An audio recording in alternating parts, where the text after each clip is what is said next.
वालेकुम। आज हम लोग शुरू करेंगे 6th क्लास मैथ्स की एक्सरसाइज नंबर 7.1। ठीक है जी, ये आपकी सब डोमेन है सेकंड, जो कि आती है under the category of linear equations. ठीक है बच्चों। अच्छा, सबसे पहले देखें, आपको क्वेश्चन 1 गिवन है। क्वेश्चन 1 दिया हुआ है जी कि write the following sentences as an arithmetic और अलजेब्रिक इक्वेशंस। आपको ना ये कुछ लिखा वर्ड फॉर्म में लिखा हुआ है, लफ्ज़ों में लिखा हुआ है, जिसको आपने मैथ्स की शक्ल देनी है। ठीक है, अगर मैं बिल्कुल आपको टू द पॉइंट बताऊं तो ये आपको वर्ड्स में लिखा हुआ है जो कि आपने मैथ्स की फॉर्म में लिखना है। अब देखें, 4 times a number 9। 4 times, math में टाइम से मुराद मल्टीप्लाई होता है। ठीक है, 4 टाइम्स यानी कि 4 इंटू आ नंबर 9। ठीक है जी, 4 टाइम्स आ नंबर 9 यानी कि 2 टाइम्स से मुराद है, इसको उर्दू में कहते हैं 2 गुना। 3 टाइम्स 3 गुना। ठीक है, 4 टाइम्स 4 गुना। 4 times a number 9 increase by, ये जो इंक्रीज है इसको आप प्लस लिखेंगे। ठीक है, इंक्रीज होता है मैथ्स की लैंग्वेज में प्लस, डिक्रीज होता है माइनस। इंक्रीज का उर्दू में मतलब होता है इजाफा करना। तो जब प्लस करते हैं तो हम कुछ ऐड करते हैं ना, इजाफा करते हैं ना। डिक्रीज होता है कम करना, तो कम करना माइनस में आता है। इंक्रीज बाय कितने से, बाय 4, और ये जो इज है ये बनता है इक्वल 40, यानी कि आप इसको 4 into 9 plus 4 is equal to 40 कर सकते हैं। ठीक है बच्चे। अब सेकंड पार्ट है twice a number n। Twice से मुराद 2 टाइम्स। आ नंबर किसका 2 times, a number n। 2 times a number n minus 3 equals 20। ठीक है, यानी कि 2 into n minus 3 is equal to 20, ऐसे लिखना। ठीक है, ये भी ठीक है, लेकिन बस मैंने वैसे ही इसको मल्टीप्लाई का साइन हटा दिया, तब भी ये लग रहा है कि ये मल्टीप्लाई ही हो रहा है। ठीक है जी। Twice a number 4। ट्वाइस किसका ट्वाइस, अ नंबर 4 का ट्वाइस। डिक्रीज बाय जहाँ आया मतलब माइनस, कितने से, 2। इस क्या बन गया, इक्वल 6। आप इसको देखते हैं 2 into 4 minus 2 is equal to 6। ठीक है जी। अब है जी half of a number x। किसी नंबर का हाफ से मुराद होता है उसका 1/2, यानी उसका बाय 2, यानी 3 है ना, 3 का हाफ कैसे निकालेंगे, 3/2। 4 का हाफ कैसे निकालेंगे, 4/2। Half of a number x, यानी half of a number x का हाफ इंक्रीज्ड बाय यानी कि प्लस 6 इक्वल्स 22। ठीक है जी। Half of a number x increase by 6 equals 22। ठीक है बच्चों, होपफुली आपको समझ आ रहा होगा। 3 टाइम्स 6 डिवाइडेड बाय 3 इस बन जाएगा इक्वल और 6। ठीक है जी। आ नंबर इंक्रीज बाय 7 इज 14। अब देखो बच्चे, इसमें नंबर नहीं बताया गया, तो हम जब नंबर दिया ना गया हो तो हम उसको नॉर्मली एक्सपोज करते हैं। आ नंबर यानी कोई भी नंबर, आप चाहे तो वाई लिख सकते हैं, इशू कोई नहीं है, लेकिन बस तरतीब के लिहाज से हम नॉर्मली इसको रख सकते हैं। इंक्रीज्ड बाय यानी कि प्लस हुआ, इसमें क्या 7 इस बन गया इक्वल, और ये आ गया 14। ठीक है जी। ये क्वेश्चन पहला क्या था कि आपको वर्ड फॉर्म में जुमले कुछ दिए गए हैं, सेंटेंसेस, आपने इसको मैथ्स की फॉर्म में जाहिर करना था। क्वेश्चन नंबर 2 इसके उलट है, write the following equation into word form. अब आपको इक्वेशन दी गई है, आपने इसको क्या लिखना है जी, आपने इसको वर्ड फॉर्म में लिखना है।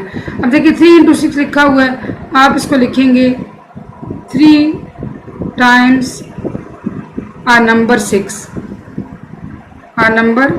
6 ऐसे, माइनस 4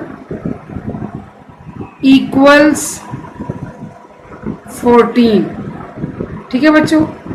3 टाइम्स नंबर 6 माइनस, आप चाहे तो मान जगह डिक्रीज बाय 4 भी कर सकते हैं। ठीक है ना, 6 डिक्रीज बाय 4 इक्वल्स यहाँ पे आप, चले मैं लिख रही हूँ ताकि आपको परेशानी ना हो, माइनस जगह आप डिक्रीज बाय लिख सकते हैं, दोनों ही ओके हैं, ठीक है जी। 3 times a number 6 minus 4 equals 14, 3 into 1 plus 4 equal 10 है, तो ये भी n के साथ 3 हो रहा है, आप लिखेंगे 3 times a number n, 3 times a number n। अब ये प्लस 4 है, increase by 4, increase by 4 equals TEN10, क्योंकि आप वर्ड फॉर्म में लिख रहे हैं तो आपने इसके जो है वो स्पेलिंग लिखने हैं। अब इसका 4 टाइम्स 6, पहले आप इस इन दोनों देखिए ना, 4 टाइम्स 6 का 4 टाइम आ रहा है ना बच्चों, 6 डिवाइडेड बाय 6 इज या इक्वल्स, मर्जी आपकी 4, या इसकी जगह आप इक्वल्स भी लिख सकते हैं, मैंने तब लिखा है ताकि आप दोनों बातें इस्तेमाल कर सकें, ठीक है जी। 4 times number 6, 4 times 6 divide by 6 is 4, ठीक है जी। 6x into 3, 6 times a number x, क्योंकि अब इसमें x नंबर दिया गया ना, x का 6 टाइम आया हुआ है, तो 6 टाइम आ नंबर x माइनस 3 इक्वल्स 15, ठीक है जी 15। इस क्वेश्चन समझ आपको तब आएगी जब आप पहला क्वेश्चन गौर से करेंगे, पहला कर लिया तो ये आपके लिए करना मुश्किल नहीं रहेगा। ये जी हो गया हमारा क्वेश्चन नंबर 2। क्वेश्चन नंबर 3 देखते हैं, छोटी सी एक्सरसाइज है, इतनी मुश्किल भी नहीं है। अब इसमें क्या करना है, write the following as equation और एक्सप्रेशन। अब ये बात आप ध्यान में रखें कि जिस जुमले में आपको इक्वल का साइन नजर आएगा वो आपकी इक्वेशन होगी, ठीक है ना। मैं यहाँ लिखती हूँ, मैं आपको बताती जाती हूँ, 4s + 2 2m + 5 + 3m, ठीक है जी। 3p + 2 = 8। अब देखें इसमें इक्वल का साइन नहीं है ना, तो ये आपका क्या बन गया, एक्सप्रेशन।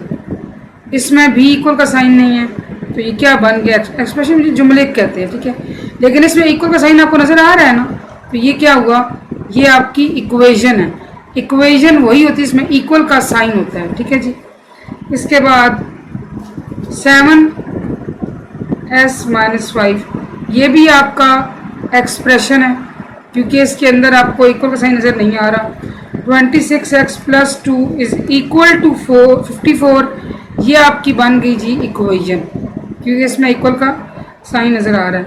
6 पार्ट में 2/5p + 1/3 = q + 5 6।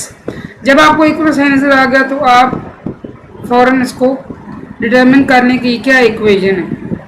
फिर इसके बाद आपके पास आता है जी 3x + 2y + 7, और ये है 4x + 5y = 5x - 3y + 3 और 4x। अब देखिए इसमें इक्वल का साइन है, ये पहले मैं लिख लूँ, ये इक्वेशन है, इसमें इक्वल का साइन है, ये आपकी इक्वेशन है, और इसमें आपका इक्वल का साइन नहीं है तो ये आपका क्या है जी, एक्सप्रेशन, ठीक है। फिर इसके बाद जो है ना लास्ट 2 पार्ट्स -5 आपने ये नहीं देखना कोई कितना बड़ा है जुमला, आपने इक्वल का साइन तो देखना है इस क्वेश्चन के अंदर। अब इसके अंदर इक्वल का साइन है तो ये आपकी क्या बन गई, इक्वेशन। और लास्ट में जो है 4x + 1/3y + 1, इसमें कोई इक्वल साइन नजर नहीं आ रहा तो ये आपका क्या है जी, एक्सप्रेशन, ठीक है। As I told you earlier कि ये छोटी सी एक्सरसाइज थी और बहुत आसान थी। 7.1 हमारी एंड होगी, होपफुली आपको समझ नहीं होगी। थैंक यू फॉर वॉचिंग, अल्लाह हाफिज़।